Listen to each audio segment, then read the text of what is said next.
Hey, welcome back, guys. Another edition of the Monday Market Report is in the books. And we are going to kick off the new month of March with the March 1st Monday Market Report, brought to you by Sean from BlueRidgeSilverhound.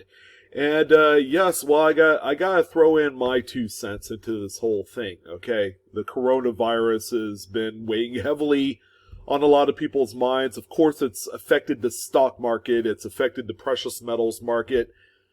How exactly is it affecting the coin market as of today? Now, we've had a number of different auctions end this week. Okay, so we're gonna place a little emphasis this week with a couple of eBay listings that sold, and of course, we're gonna take a look at all of the great collections auction listings that wrapped up as of today.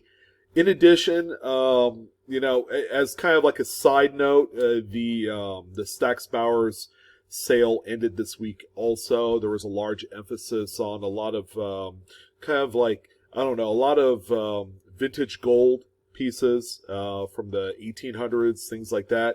So you're probably not going to see too much of that information on the Monday Market Report for this week. But the sales seem to be all right. There are very little adverse effects as a result of this this thing that's been kind of like weighing on everybody's mind. Me personally, okay, I see it as, I don't think it's going to make too much of a difference. I know we've seen a drop off in precious metals, and usually with PM prices, there is a correlation between that and the coin market. Okay, you put them together, it's like, ebbs and tides. As one falls, the other kind of slips a little bit.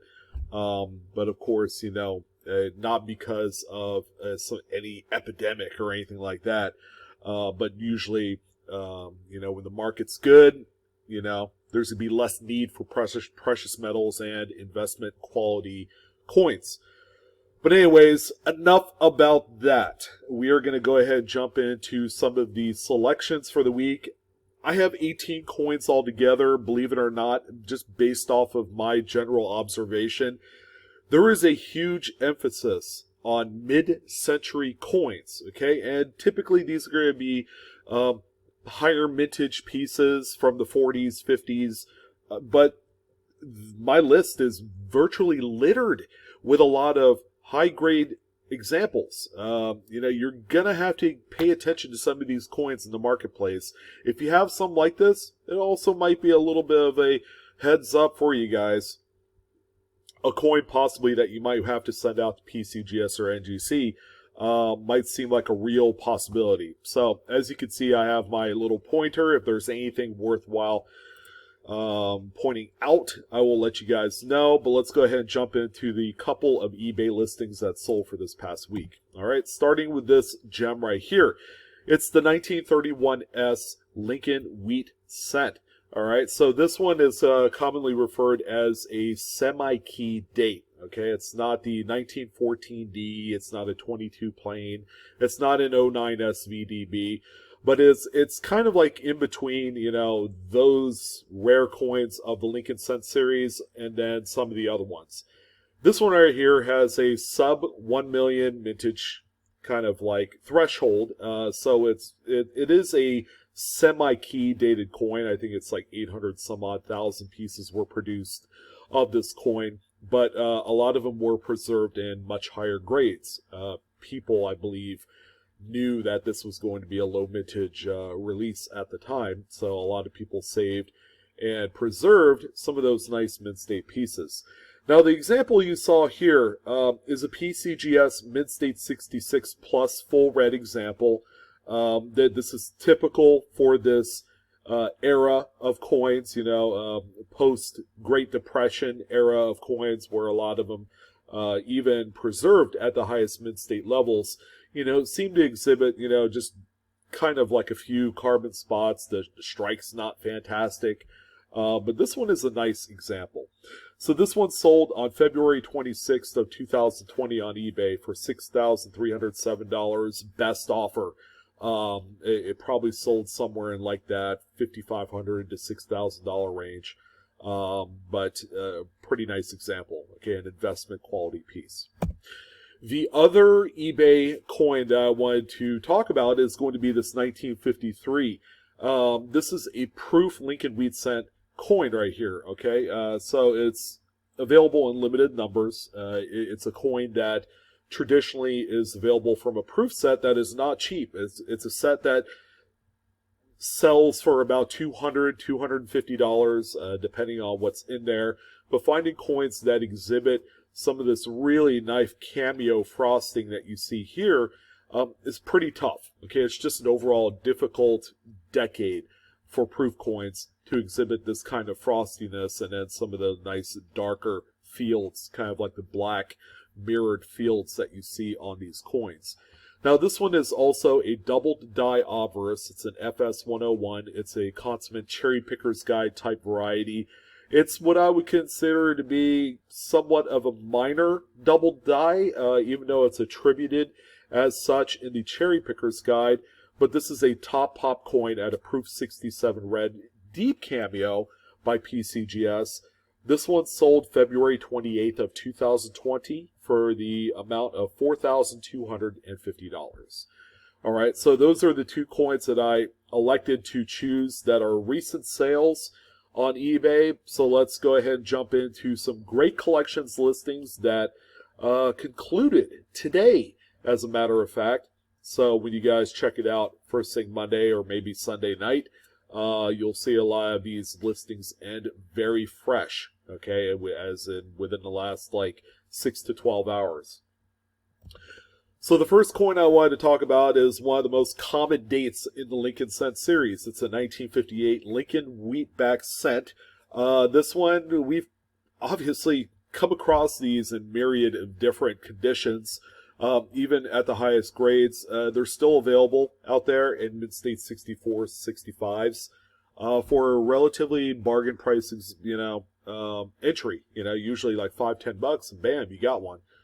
But this one right here is a horse of a different color.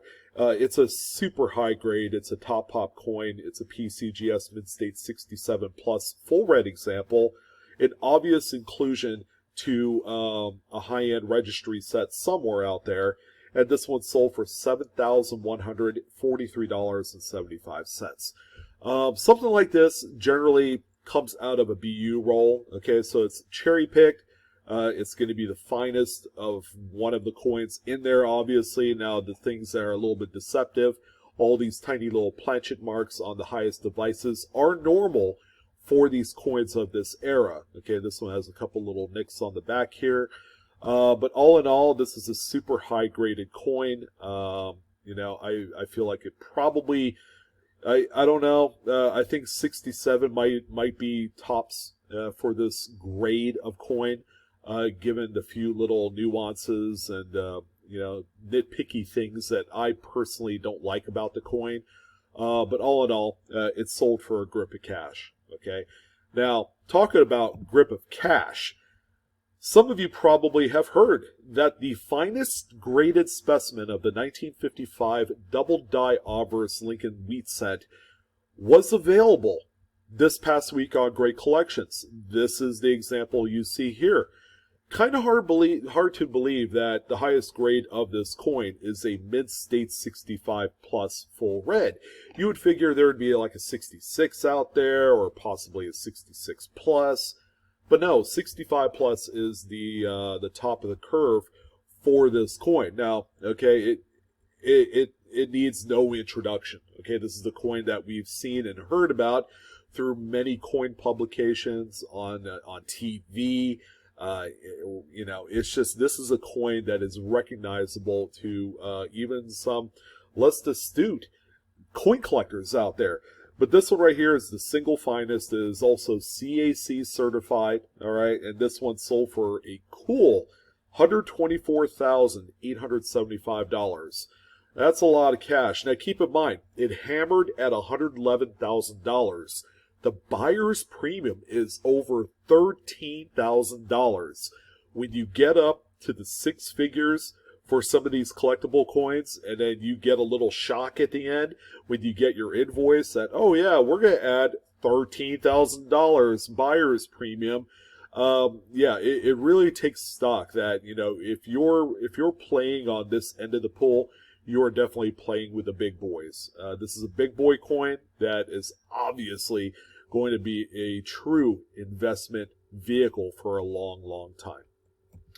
All right, so we do have a couple more Lincoln cents. We have this one here, 43 steel cent. It's a zinc-coated steel. As you guys know, it's a very popular single date release, okay, where, during the war, the U.S. government was rationing out copper, so they made a 1-year type steel cent. That's the 43.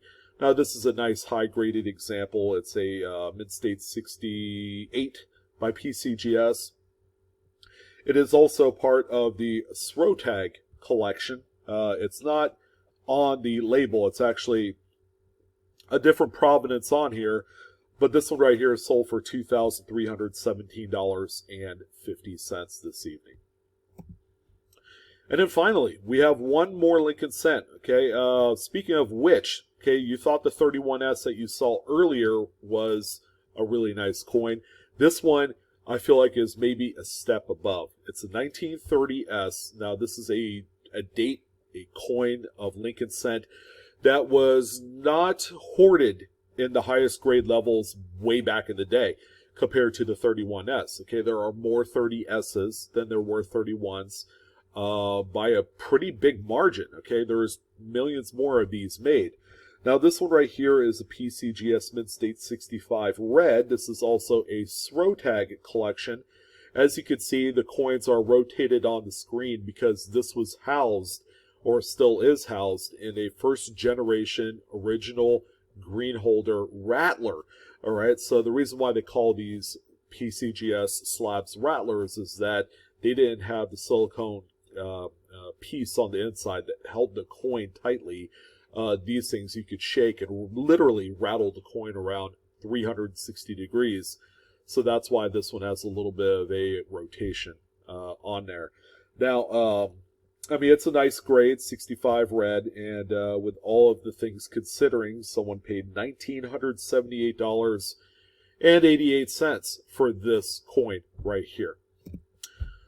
All right, so we're going to go ahead and jump into some nickels. All right, and by the way, check out great collections. By the time it's all said and done, the amount of coins I'm talking about comprises a smaller percentage of the whole. There's actually a lot of coins that's sold between $1,000 and $2,500 that I didn't discuss. And there is actually a bunch of other Lincoln cents as part of that Srotag collection that closed out this week.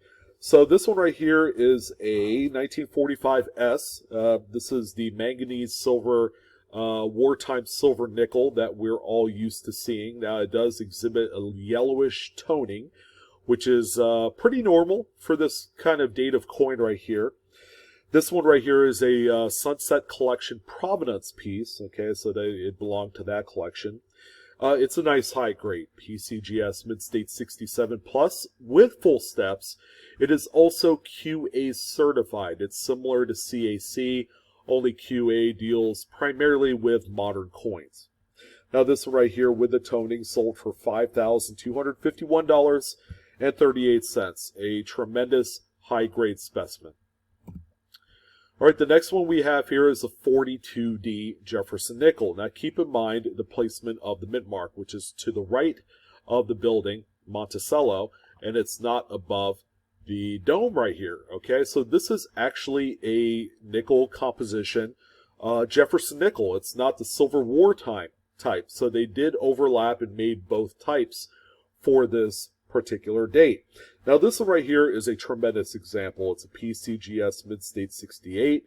It does exhibit a semblance of full steps on here, albeit the bottom kind of step has a few of those high placement, I guess, planchet nicks, which are normal for this date, but aside from that, it looks relatively clean.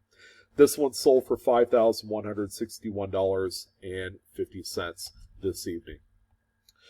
All right, so we're going to go ahead and check out a few of the older fare, starting with a 1938 Buffalo Nickel. Now, this one right here is the widely renowned D over S over mint mark variety. You actually have a D and then an S underneath it. From this vantage point, without getting in too closer, it's kind of hard to see, but it is really easy to see under like 8 times magnification. Now, this one right here is an incredibly high-graded NGC Mint State 68 example. Usually when Buffalo Nickels get to this level of grade, these coins are extremely expensive, and furthermore, they are really wanted on the secondary market. You have people literally falling over each other trying to obtain some of these 67 pluses, 68s, 69s. The sky's almost the limit. If you're able to somehow obtain a high grade of any Buffalo date, all right, whether it's a 38, which is a common one, or a 36, 35, and then some of the other dates, if you were able to obtain a top pop grade, you better believe, okay, you could pencil in your own number for that coin, and more than likely it's going to sell. Now, it's not going to sell for millions, but you know, these coins routinely sell for $5, $10, $15, $20,000 on a regular basis. Buffalo Nickel collectors is such a huge, broad base of people. So this one right here is a nice high-graded example, and it's sold for $2,911.50. I believe there's a Mid-State 69 of this date, okay? But when it comes to the over mint mark variety of this coin, when you have a Mid-State 68, it definitely will raise a few eyebrows. This is a really nice coin. And speaking of which, here's one of those high super duper specimens on what is considered to be a semi-tough date. Okay, it's a 1929S Buffalo Nickel. Now, the date in itself is not hard to find in high grades. Okay, you can obtain one for like a Buffalo Nickel collection or an album, you know, around a Mint State 63 for under $100. So, you know, it's a date that's kind of like the cutoff. If you get anywhere older than 29, it gets exponentially tougher to find some of those Denver and San Francisco minted coins at a high grade level. Now, this one right here is a Mint State 67 plus. It is also CAC certified. It's got a little spattering of toning on the reverse and a couple little pockets of yellow and gold on the obverse of the coin. But this one right here, to give you an idea of how ridiculous a high grade on somewhat more common dated Buffaloes are, this one sold for $34,875. Amazing. There's no really other words to describe coins of this nature. It's incredible. All right, so we have one dime. No Roosevelts this week. Roosevelts were a little flat, but you know, we have, of course, a Mercury Dime, one of the most popular collected series in U.S. coins. This is a 43D. It is also an absolutely high-graded Mint State 68 plus with full split bands, NGC graded example, and this one sold for $3,039.37. Nothing's ever going to change. These are going to maintain their popularity for years, if not decades to come. All right, so the 65 Washington quarter, surprisingly, is the newest coin on the list. I don't have any coins that are more modern than the 65 quarter. Now, the thing you want to keep in mind, this particular example is a special mint set coin. Now, special mint sets were the replacement of proof sets for a few years during the mid-60s. The U.S. Mint, unpopularly, was trying to eliminate the proof sets for a period of time. But based off of the public outcry of the collector base, they said, no, we want something that's going to take the place of a proof. As a matter of fact, we wanted proof coins back in 1965. And they're like, well, you know, we just don't have time to, kind of put everything together to make that happen. But here's what we're going to do. We are going to go ahead and do special mint sets. It's a best of both worlds, from business strike to proof coins, and they collide. And then you have this coin right here. Now this one right here exhibits some pretty nice mirrored fields. This is not typical of all coins. A lot of the coins will just look like really nice sharp struck business strike coins. Now this one right here looks more proof-like, all right? And as a result, it also has a little bit of cameo frosting on some of the devices on the obverse and the reverse of the coin. So when you put both of them together, this is a special mint set, Mint State 68 cameo. This one sold tonight for $1,125. Okay, so there is a market for these type of coins, but they have to be just so that way they are desirable. Okay, and that's cameo with some of the proof characteristics that you don't often see on special mint set coins. All right, so the next quarter that we have is going to be in 1954. We're going to actually have a little run of Washington quarters during the 50s. They're all common date. They're all widely available, even the highest grades, and they're all available with some sort of natural kind of toning, originality, and that's what people like to collect. Now, this is a nice high-graded PCGS Mint State 67 Plus.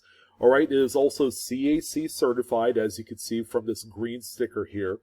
And this one, you know, with the toning is very attractive. It's not terminal. It's not too dark. It's not too light.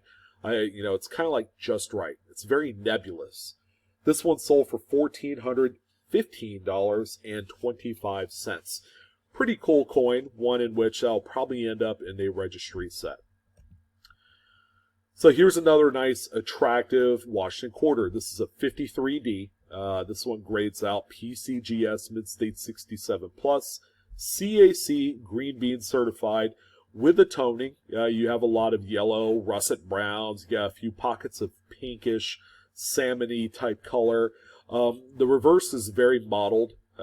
This is probably, you know, if this reverse was anything like the obverse, we would have a coin that is much more visually appealing. When you get it to be this spotted, it's not so much appealing. But the bidders have spoken, and this one was bid up to $3,124.12. So obviously the coin is doing something right because of the originality, just the appeal. You know, it really struck a chord with all of these collectors that wanted this coin.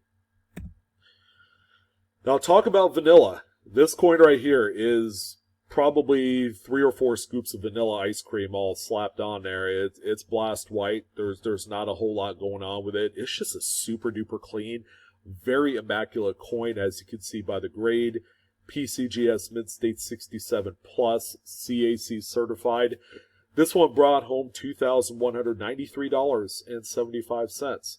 All right, an obvious inclusion for a registry set. Now, we do have a couple Franklin half dollars. These, again, are all like common dates with maybe exception of the last one. The last one's a little bit of an exception. But what we have here is a 1959 Franklin half dollar. These are still to this day widely collected, very popular, and can be very expensive. This is a PCGS Mint State 66 Plus that exhibits the full strike, full bell lines. Okay, so when you have this line that goes all the way across, unobstructed, with no nicks or anything, okay, that's the hot button with these coins. This one also has a little bit of yellow toning on the reverse and some mottled rim toning on the obverse. All right, so it's a semi-attractive coin, but you know, it's a coin that nonetheless sold for a good deal of money. This one brought home $3,493.12. So pretty nice example. And you know, it's these high grades with the full strike designation that really a lot of collectors love. Now this one right here, I'm kind of 50-50 on. I think more so this one than the next coin. Believe it or not, the next coin's ridiculous. But this is a 58 Franklin half dollar. The toning is very gunmetalish, dark gray. It's almost kind of like on the terminal side. And it's not my particular favorite. If there were more blues or greens in here, I think it would be a little bit more attractive. but it really does speak to the originality of the coin. It's never been cleaned or played around with. This is a PCGS Mid-State 67 with full bell lines, mind you. So it's a nice high-graded specimen. And this one sold for $2,081.25. A really nice prime example. I kind of like to see this one in hand just to see really what it's all about. Sometimes with these darker patina coins, isn't really what you see, on a photographic image, really what you receive in hand. It's kind of hard to tell. But this one right here is a little bit on the dark side for my taste. But speaking of dark, take a look at this one. It's got a lot of original toning. It's a 51 Franklin half dollar PCGS Mid-State 67 with full bell lines. So it's got all of the strike designations that Franklin collectors love. This one right here, the toning is what I would say is the least attractive part of it, but people love it because of the originality that it kind of holds on to. This dark toning that you see here above the motto in We Trust is terminal. It's black. Okay, it's not reversible by any stretch. If you tried to dip this coin, a lot of this black will still remain, whereas a lot of the other lighter color, the greens, the mossy green, the yellows, the pinks, will certainly disappear with a dipping. But when you get a coin like this with some terminally dark black toning, usually this won't disappear very easily, which I find problematic. I feel like that these darker toned areas are just way too much for a coin that is, essentially sold for $9,600. And that's the surprising part. It sold for $9,646.88. Just showing that coronavirus has no fear whatsoever in the coin market this past week. Now, I am going to say that I am going to be closely monitoring this as we go on through the next 1 or 2, 3 weeks, as things begin to get a little bit more real when it comes to this new news that we're dealing with. And I'm going to keep you guys abreast on the coin market and the precious metals market. We've seen about a 10-12% drop in PM prices. Okay, gold the other day dropped $65 an ounce, and we just don't see those wild price swings that frequently. Okay, and then we've had a number of days where it just went drop, drop, drop, and I think we all know why. Okay, so I'm going to closely monitor that. I'm going to monitor the coin market. Let's see where we're at with that as well. Me personally, I don't see, a huge downturn in this. I think it's just going to be a minor temporary thing. But anyways, that's going to do it this evening for the Monday Market Report. For the week ending the first day of March 2020, I hope everyone had a great time taking a look at some really nice marquee coins on here that sold for a lot of money, especially that 55 double die Lincoln cent, the finest known, brought in over $120,000. Congratulations to the seller and the buyer of that coin. It's a tremendous example. I want to thank you guys again for joining. Like, share, subscribe, hit the bell for instant notification. And as always, Coinaholics, we are discovering together. You guys enjoy. Have a wonderful Monday. Don't work so hard. And I'll see you on the next great video. Take care.